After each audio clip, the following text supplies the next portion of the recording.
الكلمة للسيدة مقررة لجنة المالية والتنمية الاقتصادية السيدة نائبة خير في حدود 5 دقائق. تفضل السيدة النائبة المحترمة. بسم الله الرحمن الرحيم.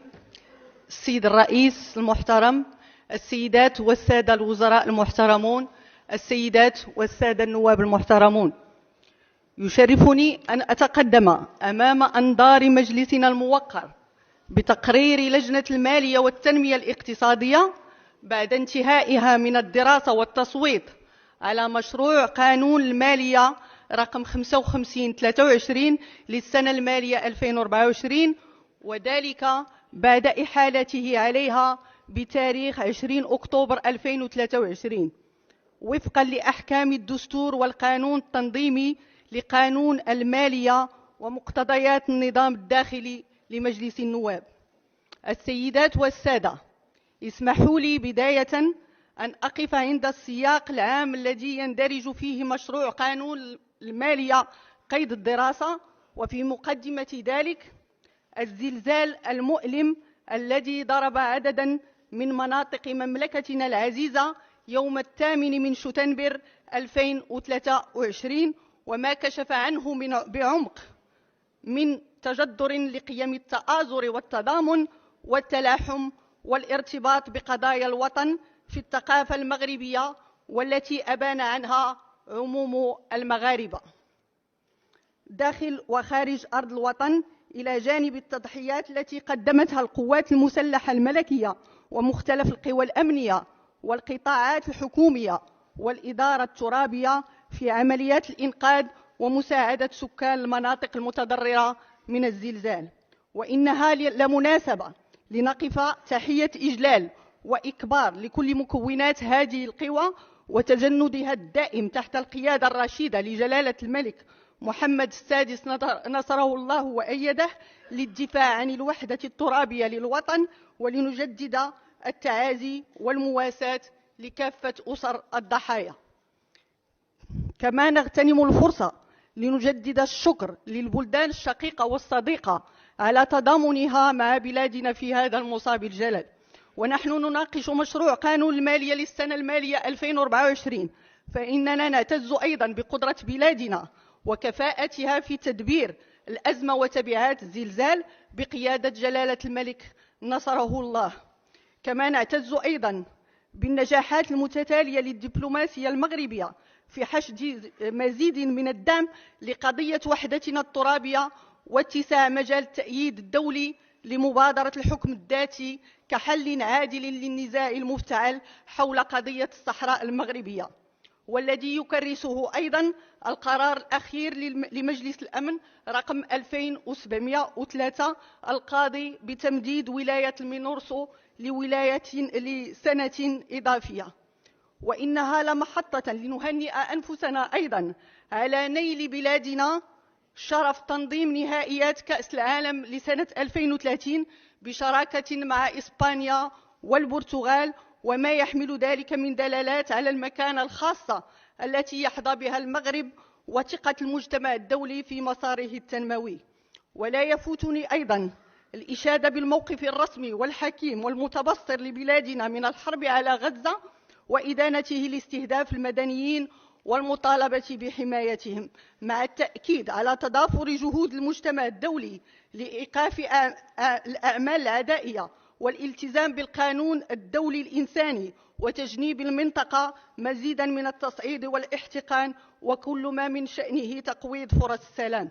كما لا يسعنا إلا أن نتمن المجهودات الملكية السامية إزاء استمرار التصعيد الذي يعيشه قطاع غزة، حيث يدعو جلالة الملك محمد السادس نصره الله إلى وقف قتل النفس البشرية والتحرك جماعيا لتحقيق أولويات ملحة، منها الخفض العاجل للتصعيد ووقف الاعتداءات العسكرية وإطلاق النار بشكل دائم وقابل للمراقبة، وضمان حماية المدنيين وعدم استهدافهم وفقا للقانون الدولي الإنساني، والسماح بإيصال المساعدات الإنسانية بشكل انسيابي وبكميات كافية لساكني غزة، وإرساء أفق سياسي للقضية الفلسطينية كفيل بإنعاش حل الدولتين. ونشيد أيضا بما يبذله جلالة الملك حفظه الله من مجهودات لحماية المدينة المقدسة والحفاظ على وضعها التاريخي والقانوني ومقدساتها الدينية. السيدات والسادة، في ظل هذا السياق الصعب والمعقد، أعدت الحكومة مشروع قانون المالية برسم السنة المالية 2024 بالاستناد إلى التوجيهات الملكية السامية، ولا سيما الواردة بخطابي جلالة الملك بمناسبة عيد العرش بتاريخ 29 يوليوز 2023 وبمناسبة افتتاح الدورة الأولى من السنة التشريعية الثالثة من الولاية التشريعية 11 بتاريخ 13 أكتوبر 2023. والبرنامج الحكومي حيث ارتكزت أولويات المشروع وتوجهاته حول المحاور التالية: أولاً، تنزيل برنامج إعادة البناء والتأهيل العام للمناطق المتضررة من زلزال الحوز وتوطيد تدابير مواجهة التأثيرات الظرفية. ثانياً، مواصلة إرساء أسس الدولة الاجتماعية. ثالثاً، مواصلة تنزيل الإصلاحات الهيكلية. ورابعاً، تعزيز استدامة المالية العمومية. وجدير بالذكر أيضاً أن الحكومة تتوقع بموجب مشروع قانون المالية للسنة المالية 2024 تحقيق ما يلي: نسبة نمو تقدر ب 3.7%، معدل التضخم بنسبة 2.5%، وعجز الميزانية بنسبة 4%. وقد استندت في هذه التوقعات إلى الفرضيات التالية: محصول زراعي من الحبوب بحوالي 75 مليون قنطار، متوسط سعر غاز البوتان $500 أمريكي للطن، الطلب الدولي الموجه للمغرب دون احتساب منتوجات الفوسفات 2.9%،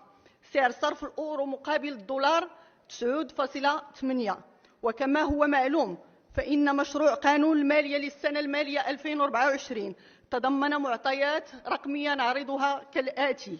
يقدر المبلغ الإجمالي للتحملات برسم السنة المالية 2024 بحوالي 638 مليار 298 مليون 179 ألف درهم. ويقدر المبلغ الإجمالي للموارد برسم السنة المالية 2024 بحوالي 574 مليار 552 مليون 394 ألف درهم.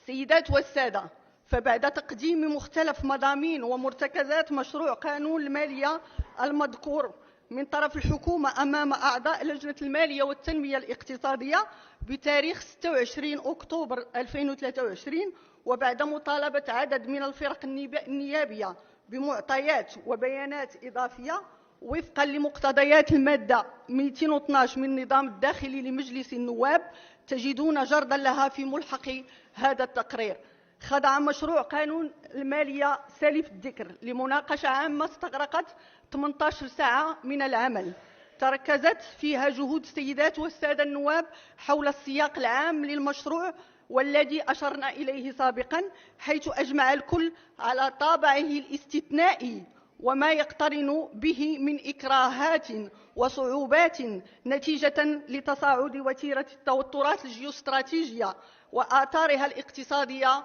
والتقلبات المناخية، كما شملت المناقشة مختلف توجهات المشروع ومضامينه. فتأسيسا على هذا النقاش، فإن مشروع قانون المالية بين أيدينا، ولئن كان جانب من السيدات والسادة النواب يرى فيه مشروعا عاديا، بل وشكك في مدى قدرة الحكومة من خلال مقتضياته على مواجهة الضغط الظرفية ومباشرة الإصلاحات والأوراش التنموية في آن واحد وبالنجاعة اللازمة، فإن جانبا آخر يرى فيه مشروعا يقوم على منطق غير تقليدي وينفرد عن سابقيه بميزة الابتكار والتجديد من أجل المزاوجة بين التدابير الأنجع للإمكانيات الوطنية التي تتسم بالمحدودية والاستجابة لمتطلب التنمية وتنزيل الأوراش الكبرى المهيكلة للدولة وللمجتمع. وبقدر ما شكلت فرضياته مبعث ارتياح لدى البعض، على اعتبار أنها واقعية ومقبولة في سياقها، بقدر ما شكلت مصدر قلق لدى طرف آخر، حيث قادته إلى التساؤل حول منهجية اعتمادها ومدى قدرتها على الصمود. وعموما فقد أشاد السيدات والسادة النواب خلال النقاش العام عاليا بالمقاربة المعتمدة في البرنامج المندمج لتنمية الأطلس الكبير، والذي تمت بلورته بتوجيهات ملكية سامية بكلفة 120 مليار درهم، وإحداث وكالة تنمية الأطلس الكبير ضمانا لحكامة هذا البرنامج، مع التأكيد على ضرورة التقيد بمعايير الحكامة واحترام الخصوصيات البيئية والثقافية والمعمارية للمنطقة المعنية، واعتماد مقاربة تشاركية تشمل الفعاليات المحلية الجادة والمنتخبين. كما ثمنوا الانخراط الجدي والمسؤول للحكومة في الحفاظ على القدرة الشرائية للمواطنين من خلال ما تم اتخاذه من تدابير مختلفة وما تعتزم اعتماده من إجراءات، مع تساؤل البعض حول الانعكاسات السلبية للتدابير المقترحة في جانب الضريبة على القيمة المضافة، التي شملت عددا من المواد والخدمات واسعة الاستهلاك على القدرة الشرائية للمواطنين، حيث عبروا عن مخاوف حقيقية في هذا الصدد، وخاصة بالتزامن مع عزم الحكومة على التخلي التدريجي عن نظام المقاصة بخصوص غاز البوتان. ودعوا الحكومة إلى تنوير المؤسسة التشريعية حول ما تم اتخاذه من إجراءات لحماية القدرة الشرائية للطبقة المتوسطة، وإلى جانب ما عبروا عنه من ارتياح للمقاربة الحكومية في جانب تدبير الندرة المائية وتسريع تنزيل مكونات البرنامج الوطني لتزويد بالماء الشروب ومياه السقي من خلال مواصلة تعبئة غلاف مالي إجمالي يبلغ 143 مليار درهم خلال الفترة 2020-2027، مع رصد اعتمادات إضافية قدرت ب5 مليار درهم برسم السنة المالية 2024. فإن عددا من السيدات والسادة النواب نبهوا إلى ضرورة مراجعة المخطط الفلاحي في اتجاه إعادة النظر في الزراعات المستنزفة للماء ومحاربة الضخ الغير قانوني للماء. كما أثاروا أيضا إشكالية السيادة الغذائية في علاقتها باستراتيجية الجيل الأخضر ومدى استفادة الفلاح الصغير والصناعة الفلاحية في ظل تنامي استيراد المواد الاستهلاكية الغذائية. هذا وتميز النقاش العام أيضا وفي جانب مهم منه حول مواصلة إرساء الدولة الاجتماعية، ولعل أبرز ما سجله السيدات والسادة النواب وبارتياح كبير تجسد في استكمال إخراج المقتضيات القانونية للحماية الاجتماعية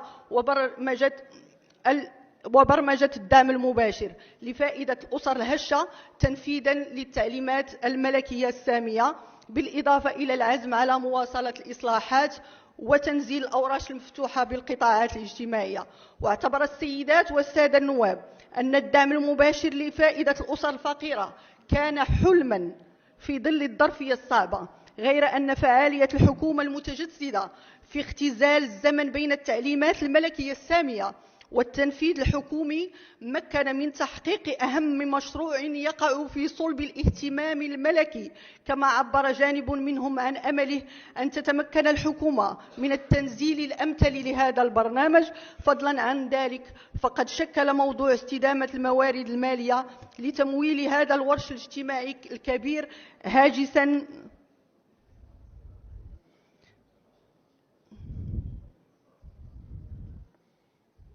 لهذا الورش الملكي الكبير هاجسا لدى العديد من المتدخلين. وتمنى السيدات والسادة النواب أيضا ما تم رصده من اعتمادات إضافية لفائدة قطاعي الصحة والتعليم لمواصلة تنزيل الالتزامات، مع إثارة الانتباه إلى حجم الخصاص في الموارد البشرية والتجهيزات ذات الصلة سيما في المناطق النائية. كما أشادوا بالتدابير الحكومية الرامية إلى تشجيع اقتناء سكن رئيسي لفائدة الفئات الهشة وكذا الطبقة المتوسطة من خلال تخصيص دعم مباشر في هذا الصدد، غير أنهم تساءلوا في الآن ذاته عن خلفيات ودواعي اشتراط رخصة سكن مسلمة برسم سنة 2023 للاستفادة من الدعم المعني.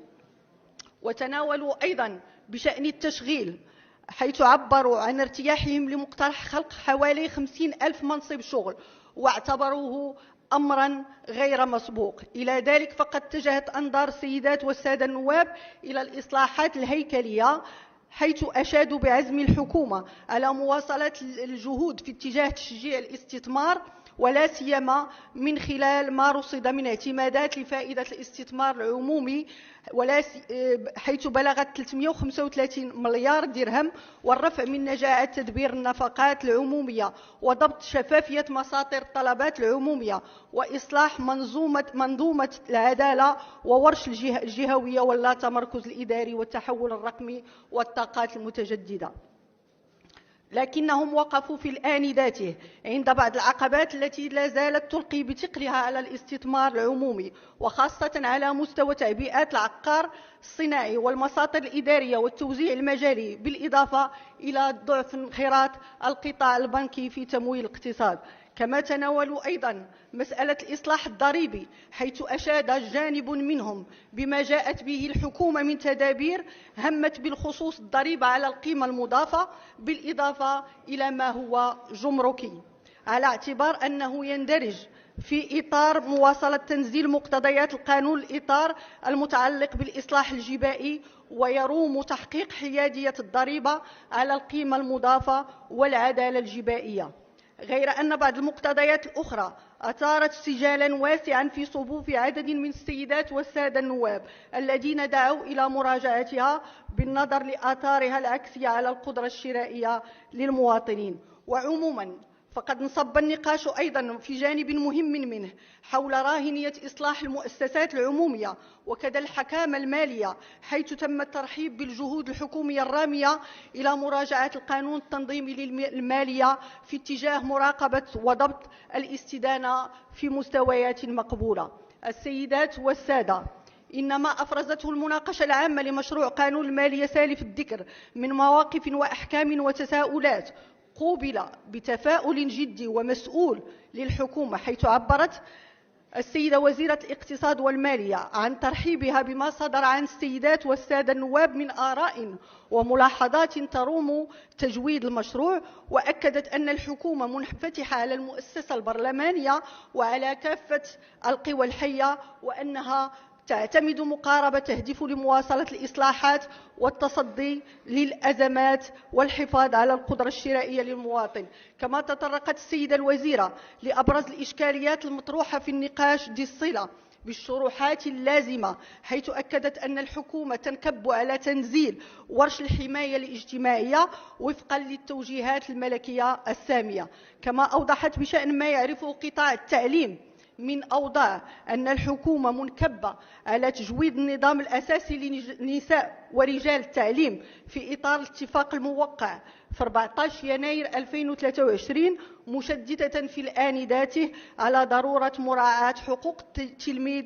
إلى جانب حقوق المعلم. وتعهدت بالمناسبة ذاتها بمباشرة إصلاح صناديق التقاعد خلال السنة 2024. وبدوره تفاعل السيد الوزير المكلف بالميزانية مع عدد من جوانب المناقشة العامة باستضافة كبيرة وبما يتطلبه الأمر من توضيحات، حيث أوضح